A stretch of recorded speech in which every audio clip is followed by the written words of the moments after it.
quite cool, Pimp, and this is an angle I haven't seen anyone come up with, is, bro, as soon as Apex won this major, he already had sprung to mind all these numbers that he'd looked up of what Astralis did in their first year. Yeah, now, what people will miss there, Pimp, is he's not Thorin. He had to go and research that. But what's dope about that is, you know, when a fan will like make it sound like they did it with Zewu, bro, and the joke is Zewu actually hasn't done this because Donk was number 1 last year, for example. When Zewu became amazing, they were like, and he's going to be top 1 or 2 every single year for the next 7 years. And I'm like, bro, let him do it first. Like, do you know how hard that is? It's like when fans talk, you know, when a team's on top, they talk about like Furia, for example, they're going to win like 5-6 more tournaments. Like, mate, let's let them get 2 more. You know, let's get 1 more. You know how hard it is to win, bro. Counter-Strike, Carrigan's been in 1 million major finals. Like, if it was that easy, you'd just have like 6 majors, 5 majors now or something. So I do think people underestimate that part. But as a result, if you're a player, usually it's like you said on that past episode, you don't really try and like shadow box history while it's happening. You wait till it's over and then you look, right, how do my numbers stack up? What exactly was their win rate? So he knows all those numbers, bro. He knows how many tournaments they played because he even did like the win rate of titles, if you notice. He knows how many trophies they won. He's figured out the fact that he won both the majors and then like, but they won 1 that year, etc. And again, we're not comparing the total Astralis peak. We're just doing 2018 versus 2025 for Vitality. But what that tells me is that actually Apex, I think this is dope, bro, is trying to think like, I'm part of a historic team now. How do we match up against what I assume he considers the best team of all time? I actually thought that was kind of cool, mate. So I actually think we should have that discussion. Since obviously we were there, we saw these teams play. What do you think the comparison is? Because I do think, unfortunately, like I just alluded to there, because we know Astralis did go on to then win the next 2 majors and won more trophies, I think people are missing. This is just about the first year, basically, about the calendar year. And if you compare the calendar year, I think it's an interesting discussion. I'm with people. If you want to do the full majors, yeah, let's see Vitality get 2 or 3 more majors. Yeah, go for it. But I think you can have this discussion. It's an interesting contrast. 100%. He kind of beat us to it actually, because I remember speaking to Maui and Frey in the green room, and I posed the question like, "Is this the best year? Is this the best year of a Counter-Strike has ever had?" And we were like instantly, diving it down to, okay, so it's either Astralis in 2018 or it's Vitality now. And we never really got to the conclusion. We just spoke about it, and then when he did the winners interview on the stage, we all looked at each other like, okay, well let's talk about it now. So we had a little segment, post that winner speech from Apex. But first and foremost, I just want to say it's fucking baller to do that as a player, because I think I said it the last episode as well, in regards to the NPL thing. It's like most players are very good at playing Counter-Strike, but that's where it stops, that's where they dedicate their time. That's what they care about. They care about performing. They care about being a good Counter-Strike player. They don't care about history. They don't care about being articulate. They don't care about necessarily educating themselves in all sorts of other areas, because they don't really have time for it. It's a very focused life to just do one thing, and then that's what you get good at. So for me to see Apex have the capacity almost to think, abroad, what we would expect from a player of his caliber, I think that's fucking baller. I love that. I love a player who knows his history, and I love a player that is, as you said, chasing greatness in a sense. Like he's not satisfied with winning his second major right here, with Vitality. He wants to win a 3rd one and a 4th one, and he wants to establish himself as maybe the greatest in-game leader of all time. He's chasing that next level of glory already by now, and that's what you get and what you sense from an interview like that. So I think he, again, people obviously has this repetition now. He's either hated or liked, the fuck you Apex is going around. But I think what I've experienced in every single arena we've been in so far this year, and people may not get the notion at home, they obviously yell at him. They say, fuck you, Apex. Whenever he stands on that stage and he wins the trophy and he does some sort of like a winner's interview, everyone is just obeying to him, and giving him the credit that he deserves, So it is kind of one of those relationships where they're hating him for the fun of it, but deep down, everyone respects the shit out of what he's done with Vitality, and that I like a lot. So want to clear that up from the get-go, because I do sense there's a lot of morons sitting at home, that hear the fuck you Apex chants, and then they don't listen to the winner's interview, and they think everyone in the arena hated the fact that he won, which is far from the truth. Okay. No, he's been like the wrestling villain, isn't he? Exactly, and he's perfect at it. Now, speaking of Astralis 2018 and Vitality, I think, just to open the floor, I would lean towards Vitality for a couple of different reasons, for their year in 2025. I think what I value the most, and it comes down to how you quantify it and what you value, but the whole streak of going into, is it 16 or 17 semifinals straight, throughout the year. The only semi-final they missed was at Blast Bounty, the very first tournament with Robs where they lost 2 in a row in the quarterfinal. So you can even say that in every single tournament they've been in throughout the year, they made the playoff. And at worst, they had one tournament where they only made the quarterfinal. Apart from that, it was minimum semi-final and a lot of grand finals and obviously a lot of trophies.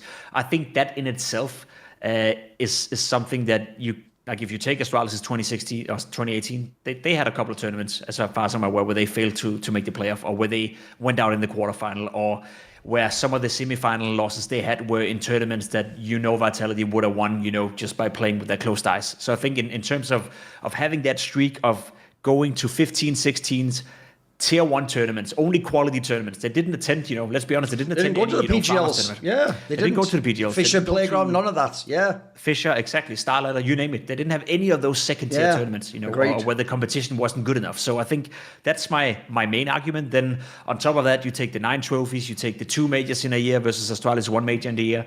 Obviously, it's a discussion you can have, but I think in terms of what I value the most, which is consistency in a game that has proved to be very difficult to be consistent in, then I think that's one for the history. Like I don't think any team is ever going to replicate that. There will never be a team, and we probably said the same in 2018. But I don't think there'll ever be a team in modern day and age Counter-Strike where it's so competitive, where there's so much, so many good players, so many good teams, so many teams with budgets that will go to 15 tier 1 tournaments, semifinals minimum straight. Let alone winning 9 of them. I think it's outrageous. So to open the floor, I would hear.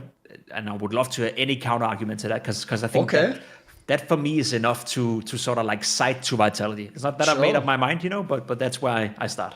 And obviously, we'll just put in the disclaimer at the beginning, just to be intellectually honest. Obviously, these teams play a different game in a different era with different maps. They can't play each other. Technically, Vitality probably learned things from Astralis. Yeah, there's all that. It's the usual historical argument. But by the way, that's also why I really respect Apex for making this a real discussion and trying to use numbers, because he could easily do the thing that any modern sports player can do of just, I don't know that I always agree with it, but you can just say like, well, it's the modern day and that was back in the day and how would they do now? And you can always do that angle, but at least he respects it. He understands. But basically, like you said, the cool thing here is he's not really competing against Falcons and Fury and Spirit. He's competing for I want to be in the greatest team ever. And by the way, I already know Apex, and here's what I'll tell you about Apex. This is how legit Apex is. Apex has 4 majors, Pip, but because he knows one of them was when he was an entry fragger, that's why he himself hasn't yet said the thing, maybe I'm the best IGL. If they win another major and he has 4 as an IGL, I can tell you, he'll say it. He'll say like maybe he'll just say he is. And in that scenario, by the way, I will always make this point. I don't have to agree with you, but I'll tell you what, you have the right to say it. That's fucking, you've earned that, mate. If you can win that many majors as an IGL, you can put yourself in that conversation. It's why I've always thought, even though as the years go by, for reasons other than majors, I do start to think Carrigan's the greatest in-game leader of all time. Essentially, I would phrase it this way. I don't think anyone ever did the position better for longer and at such a high level. But if Glaive went like, wait a minute, I have 4 majors, I'm the greatest. I go, you know what, mate? No argument there. Just making my point. Say, like, you can have that conversation all day long, and I'll never let any shithead on a forum say, like, nah, actually, that was ages ago, and he's overrated. Like, no, he's fucking goated, what we're talking about. He's always in the convo. So here's what I would say. I'm actually surprised, because people would think you have a bias towards Astralis, and you always want to fucking play with them and all that. So people would assume you're going to say Astralis, but I actually think it's cool you said Vitality. I'll address some of the things you said there. I'll use a bit of the esports historian angle. Right, first of all, the whole number of top 4s. That is actually an underrated angle, bro. If there's one thing I'm getting really bored of in discussions, it's where we do this thing. The best example ever is the HL TV number 1 award, right? People act like if you were number 1, you were the best that year and no one else gets anything from that year.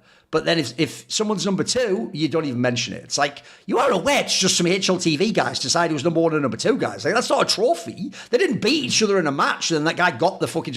So on that one, I do think that you have to also, as well as like the peak of your time, you got to look at the floor. And put it this way, here's a statement I think I could make in light of what you said. I think this Vitality team has the highest floor of any team I've ever seen in Counter-Strike. Because as we're saying, a bad tournament was semi-finals. A bad tournament. That means no matter how bad it... And remember, there was like a month early on in the second season where Zero just had like his worst, I'm going to say like 2 months or a month and a half or so. He just actually had a point where for him, he dropped like, 0.2 rating or something, like some crazy amount.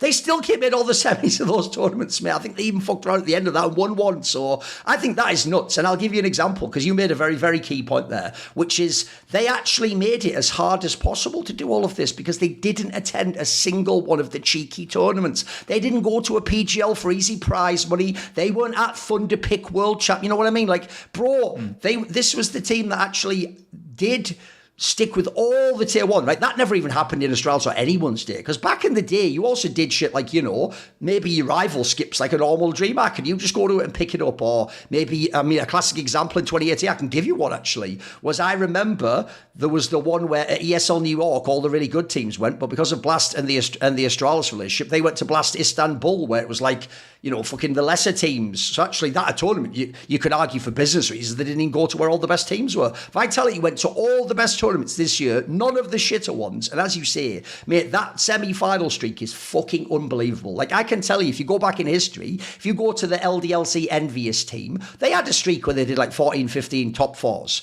Bro, some of those were like, one was a LAN that you just get there in your top four. It's the finals of like Fragbite. One would be like, again, a tournament where 2 of the top 5 teams don't go and you just get to go. Basically, if you beat like Virtus Pro someone, you're in the final. Like, then some of those, the number initially is the same, but then when you look at the quality of it, I don't think anyone can compare to the quality of what Vitality's done. Then also, think of some of the other things they did this year. Bro, how many fucking historic things? So, in the first season, they won 7 straight tournaments.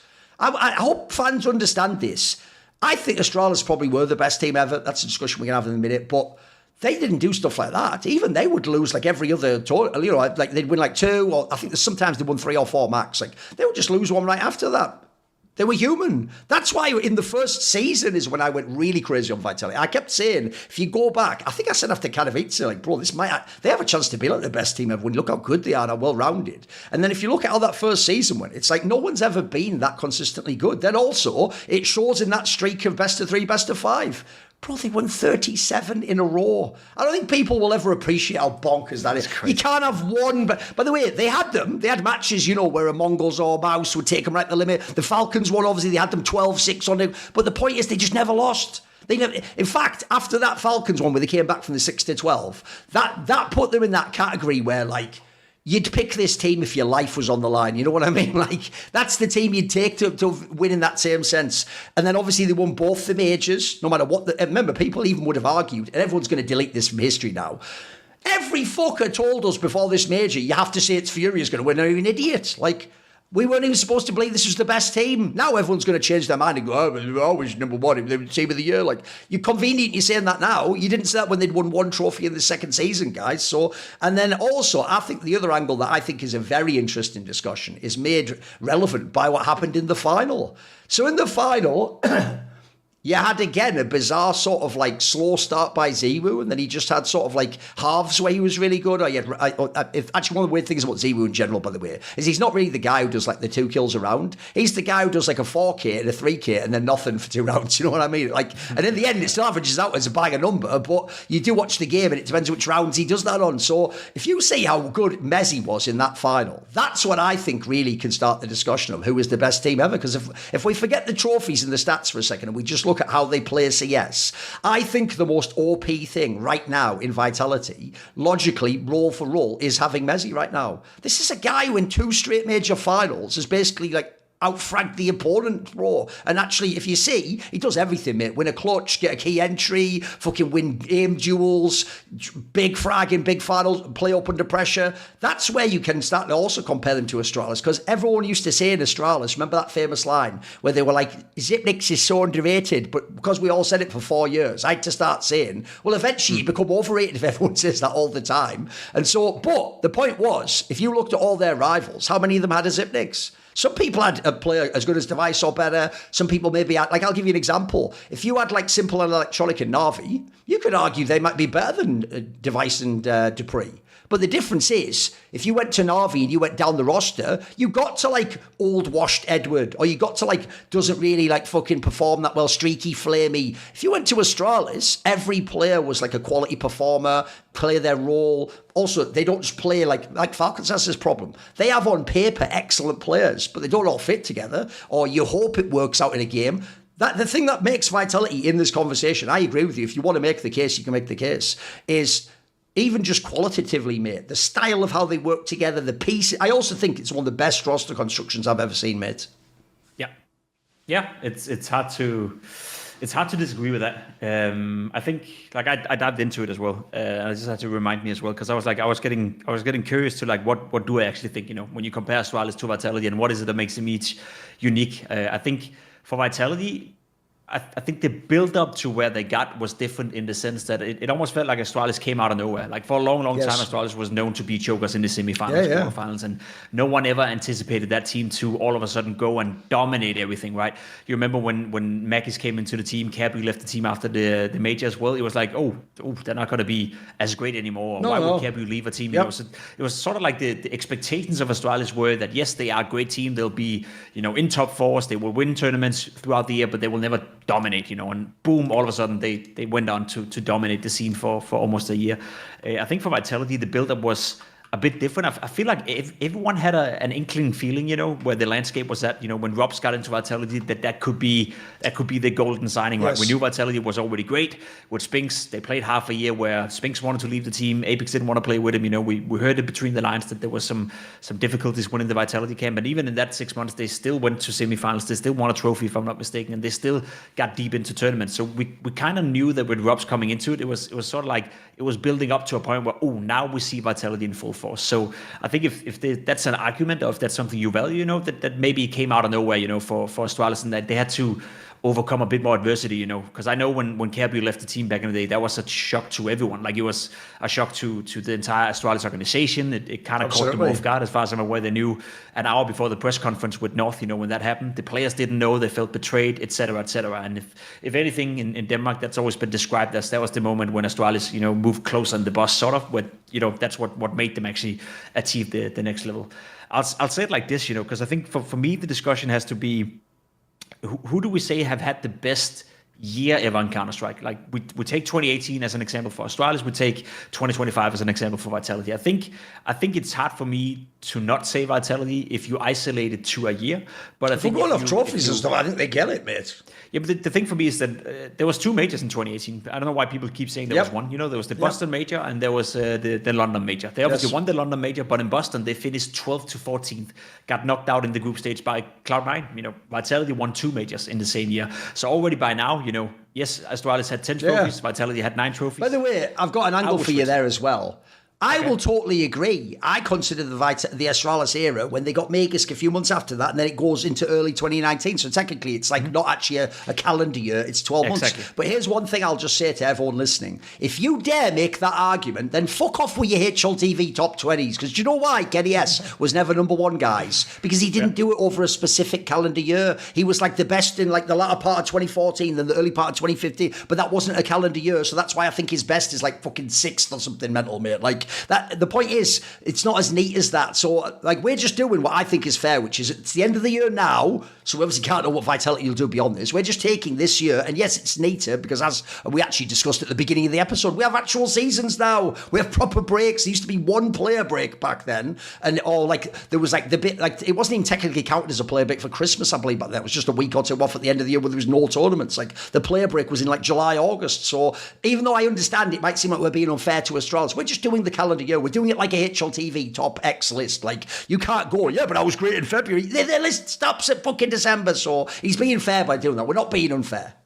No, and I think that's an important note, right? Because that was the one argument I could find for Astralis if we were to crown them, the best team ever. And in that regard, it was that they continued their dominance. Yeah, exactly. Early 2019, right? Yeah. I just looked it up as well. They had 18 tournaments in a row where they went into 18 grand finals in a row. They lost some of them, apart from one in Cologne. I think it was Cologne 18 where they finished in semis. In the semifinal. Yeah, exactly, where they didn't make the grand final. So they had 17 out of 18 tournaments played where they went into the grand final. And obviously that streak of tournament is unheard of. That's never gonna be replicated. That's by the way, think about that as well. Same scenario, Pimp. Oh yeah, I had a bad day today. Oh shit, hard day at the office, honey. Yeah, just came second. Like, bro, think about. I'm not saying this to be mean to you, mate. I actually think you were a very good player. I think about people like you and my mate MSL when they're in North. They're making the finals and losing. It's like a good tournament. What are you talking about? Like, for a normal pro, that's excellent. So the idea that like, oh, that's my bad day is I lose in the finals. That is goated shit. That's how I always get shut down, because if you go into my HLTV profile, it says 0 trophies, right? So I have apparently nothing to show for. Right. I think I lost 3 or 4 grand finals, 3 of them against NIP when they were on their fucking streak, winning 71 games in a row or whatnot. So what was I supposed to do back then, But that's just the way it is. So I think if we quantify it to 2018 versus 2025, I think for me the big difference is also the way Vitality did it in, because I really respect, a team, as you said, they kind of pick their tournaments instead of just going to every single tournament and maybe risk getting burned out by the end of the year, which would have meant they probably wouldn't have won the major. They took their breaks mid-season. They skipped certain tournaments where I would have loved to see them in some of the PGL tournaments, or at least go to one of them and win a PGL tournament and be like, you won in all circuits. Maybe you went to the Star Ladder tournament as well too. That's something I personally would have done as a team. Star Ladder hosted a tournament in Budapest basically as a pilot, 3 months before the major. I never understood why Navi was the only team doing that. Like you go there, get a sense of what it's like, what you can do. Yeah, I get what you mean, like a preview for the major, yeah. Yeah, you stay at the same hotel, you play at the same PCs, you play with the TO, you figure out do they work with shuttles, tournament. It gives you a comfort feeling, So I would most definitely have done that if I was some of the teams. But then again, VIS Punch, yada, yada, yada. They didn't go to them. They didn't farm any tournaments. So I feel like the fact that we can talk about Vitality winning 9 quality trophies, winning 2 majors within the same year, also winning a Grand Slam as well. That was, one of the arguments brought up, that Astralis won an Intel Grand Slam, and yes, they did, but so did Vitality. Yeah. They matched them in that regard. I'm running out of arguments as to why, results-wise, I think Vitality have had a better year. And I think the resume works. Exactly. And I think that's where we can, at least that's where I would enter a discussion, because I'm pretty certain I feel Vitality's year, in terms of results, managing the calendar, et cetera, that's a stronger year than Astralis. And that is excluding the fact that, and that's the point I want to make here as well, like excluding the fact that, yes, it was a different time in 2018, and I fucking may be biased, in terms of my own playing career, but 2 things I always get told is that I have 0 trophies won, so I must be a bad player. So was, Santeros up until a couple of months ago. The second thing I'm being told all the time is that, but in 2014, 15, 16, everyone sucked at playing Counter-Strike. What those fucking idiots don't understand, and it goes for all sports history, whether it's basketball, football. When we played in 2014, we gave it 100% of what we knew was 100%, right? It was always giving it the most we know how to do. And then obviously the game involves, you get better, you get smarter, you get better tools, you get analytical tools like Refrag or Skybox, yada, yada, yada. So the level will increase like you see in all other sports. Football today is a tactical nightmare if you come in and you want to play in Manchester City under Pep Guardiola. Yeah. Whereas 20 years ago, you just run around and you do whatever the fuck. No, mate, if you took some legendary football team from the 90s that's playing that beautiful Counter-Strike, they'd get, the joke would be, I'm not even trolling, there are like mid-table Premier League teams who would have the modern tactical concepts like, right, they have 2 midfielders, so we put 3 in midfield and crowd them and the kind of that would happen. It sounds mad, but that's actually how the sport changed. Same thing as what you're saying. Here's what they never do, Pimp. The argument they use against you applies to every other player. So I'll give you an example. By their logic, you're way better than Kogu ever was. Spawn, what are you talking about, Pimp? That was years before. But they'd never make that argument, you notice. They only use that against you now. And in fact, this is the one, if you were an Astralis fan, that you should never make. Because guess what? 2018 was 7 years ago. So by that logic, Astralis is nowhere near Vitality. Vitality does it today when it's the hardest level. I mean, we've all just seen at the fucking major. This team's in stage 1, have killers on their squad, mate. Players that are like way more battle-tested, been in way more tournaments than anyone had in 2018. Like, you had to be top 10 to have a chance to beat a good team back then. I think that's underrated. I think it's underrated too, and it's an argument I don't buy into, because I always feel like, and that's my way of simplifying it, like 100% is always 100%. I don't care if you gave 100% in 2018 or if you gave 100% in 2025. Like that, you're giving it your all at the moment, and you're giving it your all in terms of being the best at the moment. Like what's the point of, dare I say, like if you imagine it, you gave 115% in 2018. If you asked, like, where would the extra 15% come from? Right, they didn't exist back then. You didn't have the tools to be better. You didn't have the know-how, etc., etc. So this whole like, but they did it in a more competitive era. That will be a forever argument. And that just means that when a team in 2030, when FaZe gets their shit together and assembles a new team and dominates a season, then we'll look back in Vitality 2025. But it wasn't that competitive back then. Yeah, exactly. Wasn't that like? I hate that, because then you just diminish history in every aspect of it. So I don't buy into that. What I will say though, and I'll get to the point now, I think if I were to make an argument, you can look at the results, you can look at the trophies won, I'd side towards Vitality. I think in terms of having the most complete team and who were quote unquote the better team, I'd say Astralis was more well-rounded. I think their structure and the players in their position, pound for pound was probably better. What I mean by that is that, yes, you obviously have Saibu, that is the outlier within Vitality, that is a superstar, that is arguably the best player in the world, that could be in contention for that. Astralis never had that. Device was up there, but always outshined by Simple, even by Saibu when he came along, etc., etc. I think in terms of having Glaive as an in-game leader, I would still say peak Glaive is better than what I've seen peak Apex be.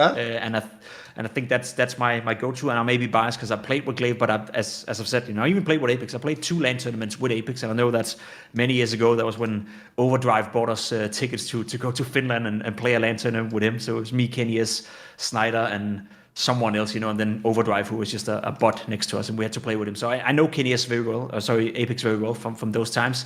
We even talked a couple of times about making teams together because we used to like each other and the play style. So I have a pretty good sense of both of them, and I'd still say that Glaive is superior in his way of thinking. Like, no one has ever had the mind for Counter-Strike Glaive had back in the day, not even Apex. Maybe that's changed today. Maybe Apex is a different guy and he's found another level in that regard. Obviously, I don't know. But from speaking to people who's played with Apex, it doesn't sound like he has that, sixth sense for it that is unexplainable. He's just a very hard worker and very good at creating teams and creating an environment where people perform in, which obviously is a great skill set to have. I think Spinx, when you compare him to Messi in the same role, Spinx is better than Messi. I know Messi's has done great, and I think Messi should be, awarded. You made the point that he's always stepping up actually in the bigger games and at the majors, and if anything, plays better instead of falling through. So there's a lot about that. But I think Spinx was the best in his role ever, to make it, and the most complete player. Same for Magisk, same for Dupree. I think the entries in that regard, you take Prime Dupree versus Prime Flamesy. I think right now Apex is sort of like working with less and getting more out of it. So I think to some degree, I would almost argue that Glaive had a better team to work with, to get those results, whereas I feel like Apex have more, I can't say flaws in the players around him, but I don't consider Flamesy to be anywhere near the level of peak Dupree. And I don't think Robs is significantly better than Magisk in terms of output. So if I were to engage a discussion, I would say that I would probably lean towards saying Astralis were the better team in a sense, or had the potential to maybe argue that they were the better team or the more well-rounded team in a sense, whereas Vitality, and that speaks to how great of a achievement it is, maybe had to work a bit harder for it. Yes, they have great synergy. Yes, they have players in all the positions that make sense, but how big of a role did Flamesy play in winning this major? Obviously a big role, but did he play as big of a role as Dupree in most of the tournament wins for Astralis? I don't think so, So where Vitality gets a lot of their, extra power is from Saibu being, a top 3 player in the world, something Astralis never had to the same degree with Device. So if you look at pure, who had the better chemistry, who had the better game plan, who had the better teamwork, etc., at the time being, I would probably lean towards Astralis. Right, I'll do a quick rundown like that. So first of all, I actually don't think the Glaive Apex one is that interesting a discussion right now, and here's the reason why. Because actually Apex, if anything, is doing it more like a Carrigan. He'll even tell you this. When they won the first major, Blast Paris, one of his actual epiphanies for real was, I'm trying to play like what I learned in French CS, but French CS had people like existence and it was all tactical and shit. And what he realized was if you have an international roster with people speaking second language English, you probably want to play more like a Carrigan Spheres and play a bit up tempo and a bit loose and sort of let people go to work. So as a result, that's one of the reasons why, if anything, the interesting thing about Apex in season 1 at least was when he would frag, because he has the space to do it. He has the positions to do it. Whereas for Glaive, it really is the traditional IGL role. And I don't think pure tactical Counter-Strike anyone ever did it the same way, because I think people like Carrigan and Apex aren't even playing that game. They're playing more like the analogy would be Glaive is like a Pep Guardiola figure, whereas they're more like some like Ancelotti or Mourinho-esque type guy where it's more like, you trust the players and you just try to like put them in the right positions and you give a little tweak here and there and you make a call, but otherwise you're letting brilliant players do what they do. Then if you go, so I'll give Glaive it over Apex easy. I think the Xyp9x over Mezzy one is easy. It's mainly just these massive ones that he's performed in. Xyp9x's level tournament to tournament was very, very high. I would say, I personally would take Rops over Magisk. We can have a debate about that one, it's fine. I think the more interesting one is this. This is one of the areas in Counter-Strike that I think we have a massive problem. It's the same problem that exists in football, right? In football, the logic goes, the player who scores the more goals is better than the player who has less goals. But that's just, you're a better goal scorer. That doesn't actually mean you're a better player. Like to me, maybe you score a few less goals, but you might be like fantastic at some other area. Maybe you're like a defensive player or you can fucking cross the ball or something. So my analogy here would be, Ziwu certainly frags harder than Device. I'll give you that all day long. But the difference is, people forget that a device before they won and at the very beginning still had a bit of chalk in him. The last sort of like in 2018 and 2019, he was money in the bank more.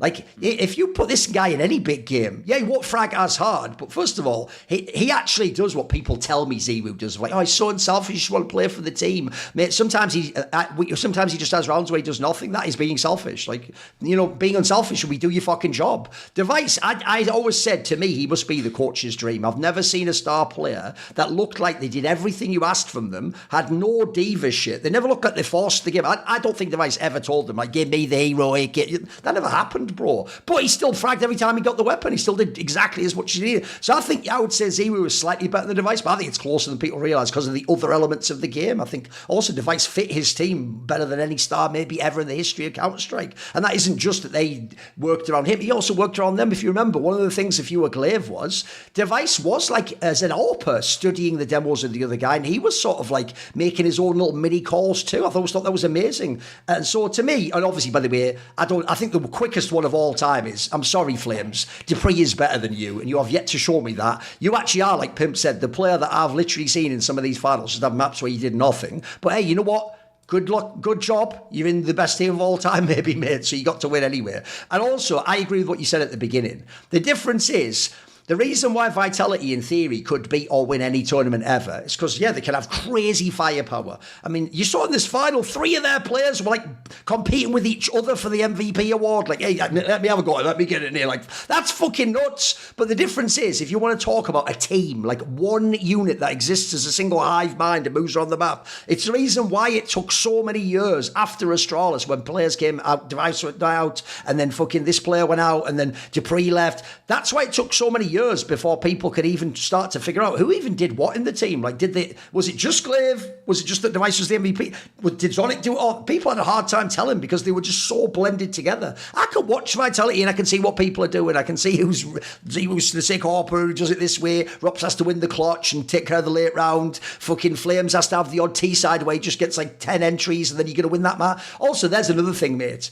People don't bring this up. You can also, with both of them, I think those two teams have the 2 best map pools ever. And we're not talking about just that thing where you just had the best win rate. I mean, you look at how they play the maps. Like, bro, think about this for a second. That overpass that they almost 12-0'd from T-side in the deciding map of a final of a major, that's not even close to their best map, Pimp. That's some shit at the edge of their map pool that they only play if forced to, basically. Like, this is fucking nuts. They also, remember last season, the first season when Anubis was in the pool, and that was in theory their weakest map. I can tell you, the Eternal Fires and Auroras and Mongols of the world thought, oh, we're going to test them on this map all day long, and just all lost most of the time, except that opening series you referenced at Blast Bounty. Aside from that, Vitality would still win. So I also think they both have, again, this is the other part that you can put them as the best ever. They would all match up well in a match, mate. This would be the tightest match if you could really create it in some parallel time dimension where they can exist at the same time. It would be the best match ever in theory. I agree. I think it's obviously like in as a thought experiment, it would be super sick to recreate that match and see how that would fare out. And in all honesty, it's impossible to have an idea of the outcome. But I think in terms of the map pool, I think that's something I spend a little time thinking about. I actually don't know what team I think have the better map pool, because I think one of the underrated things about Astralis, or not underrated things, one of the things we know was obviously the nuke streak, where they were basically unbeatable on certain maps. And Vitality have never had a map where they were quote unquote unbeatable. They had a streak on Dust 2, I think 14 games or 15 games. They had an Inferno streak too in season 1. The Inferno one as well, yeah. So technically unbeatable, yeah. But Astralis had the nuke record, which was just, that was true. Like the notion that every time you played nuke, you knew you were going to lose. Whereas I even feel like teams, when they were playing Vitality on Dust 2 and even on Inferno, they feel like, we got close, or we could beat them, or Mouse had a couple of goes at them, where they would still be okay with playing Inferno against Vitality. So I think there was a bit more fear going up against Astralis and their map pool. The best example I can give you was during the major here in the semifinal, where Spirit played Vitality. For the year, for 2025, Vitality have played Dust 2 34 or 35 times now. I don't remember after the grand final. 34 times, let's say that. And they won 30 of those games and had a period of a streak with 15 wins in a row, right? So if you win 30 out of 34 games in Dust 2, that's your map, that you are the best team in the world on that map, regardless of what period you're looking at throughout the year. Spirit picked Dust 2 against Vitality, right? So if you go into a semifinal at a major, and the best thing you can do, with your map pool is picking what arguably is the greatest streak a team has ever had on Dust 2, and you're like, this is our home map, this is where we come back into the game, then you're fucked. Like, then you know that your map pool must be the strongest in the world, and that's a great case for Vitality. And I know that depends, obviously, that, Spirit feel that great on Dust 2 as well. It's one of their stronger maps, and sometimes you want to prioritize playing your own strong maps, and then you just have to prove that you're better than the opposition. But I feel like if you're a team heading into a semi-final at a major, like, your map pool must be pretty strong too, right? You must be pretty good as well. So if the best place you can go is to an all-time great streak against a team like Vitality on a map like Dust 2, then you're fucked. So I think there's different ways to think about the map pool, where I feel Astralis had that guaranteed one-up map, more often than not in a lot of these tournaments, which obviously helps when you're playing best of threes. And that's another note as well. I don't remember, but I want to say it back of my hunch. I think Vitality played more best of 5 grand finals than my Astralis. Easily. You remember there was barely any best of 5s back then, Pimp. I think there was a couple, but maybe that's it. It was just Starladders and stuff, as far as I remember. And the odd IEM, like maybe ESL Pro League or something, but there wasn't many. Every single tournament now is BO5 final, except the Boston Major. Yeah, exactly. And that's not to say that, again, that's kind of counterintuitive to my argument before. Like, Astralis could only win what they were up against. Yeah, of course. It's not their fault that there wasn't best of 5 grand finals. But to see Vitality do it, in best of 5 grand finals, to do it in different variations as well. You remember the one in Melbourne against Falcons, where they technically lost the game, right? Yeah, they had in spirit. In spirit, they were done, and somehow, some way, find a way to win. In Lisbon against Mouse Sports, they win the first map 13-0 on Inferno. Then they go on to lose 2 maps in a row, and they're down 2-1. Well, they got 13-0 or something, didn't they? I think they got clapped on. Or maybe they did that on the first one. Maybe 13, it was them who 13. They did a 13. Yeah, okay, and then they lost the next Mouse. Okay. Then I think they lost 13-2 on the second. Something like that, yeah. Just turned around, yeah. So I think, like, and that's all. That's all recent, That I remember that very, very well. I don't remember every single Astralis final or how they did it, But I think the way I want to put it is that map pool wise, it did feel like teams feared the map pool of Astralis a bit more on specific maps. Nuke as an example. Whereas I think most teams look at Vitality now and they go into every video thinking, it doesn't matter where we go. Like, we're getting smacked, We can go this map, we can go that map, we're fucked, So the 2-0 potential when you go up against Vitality is so high that even if they are dropping a map, where they look a little bit lackluster, like they did against FaZe in the final, where they looked like shit on Nuke for some reason, and FaZe, they didn't come up with anything new. Like, FaZe played Nuke the same way in all playoff games that they did in the final against Vitality as well. High-paced, out-of-spawn calls, having Twist drop down gate into main, do the inner split. Like, you saw it telegraphed, they just couldn't stop it. So that's credit to FaZe for playing at a high level on Nuke, but also Vitality, they have had a habit, of sometimes losing focus, losing a map, but custom map pool over the course of all 6 maps that they play often is so goddamn strong, where it's very hard to say that that's the best map, that's the second, that's the third. It felt like all 6 maps are almost equally good. You would always, even if you stole away a map from Vitality, you would end up losing the game, in a best of 5 grand final or in a best of 3 game. So I think that's where I would differentiate the 2 map pools. That for me, for my money, Astralis had that 1 or 2 maps, Nuke being one of them, where you just knew you're going down 0-0 regardless of how you played. Whereas everyone felt they can, on a good day, beat Vitality on a certain map, but they would have to play their A game 3 maps in a row in order to win a game, and that's just not feasible when you went up against Vitality. The one thing I'll say, because by the way, I hope the point that we've actually elucidated here is, because I'm with you. For the year, I think Vitality had the better year. I think Astralis, I give the slight nod as the better team. And so the better era, Yeah, maybe is a way to. Yeah, if you add it, especially if you add it in the next few months, because we don't know what Vitality will do yet. So no, the other thing as well for me is I also just think they were a slightly better team, as in like the way they played the game and all that jazz. But the other thing I'll throw in there that actually is a point for Vitality is this: another edge that Astralis had though in that era, and I think it's why certain maps actually like Nuke were unbeatable, was also that they were the first ones as a whole team to pioneer like the utility meta. So essentially, they had like tech that no one else had mastered. It took a lot of teams and a lot of time to break these demos down. Like, unfortunately, the margins are just too fine on things like that in Counter-Strike like now. Like, you see teams like, again, I'll use the same example. You could see teams in Stage 2, bro, that's throw like all the best Molotovs and know the smoke counters and stuff. And people just sort of learned like the correct protocols of what you do against utility, etc. It's actually why Inferno got a lot more boring, because the banana's just like a fucking... Like, people saw some, like, think of the Na'Vi Furia match. The first 45 seconds were just who gets free smoke kills. Like, there wasn't even people fighting. No one could get in the bananas. So, like, the game is a bit different in that sense. So, any more cool, funny, interesting clips based on topics from my content? Well, subscribe to this channel then, or, be a pleb and don't.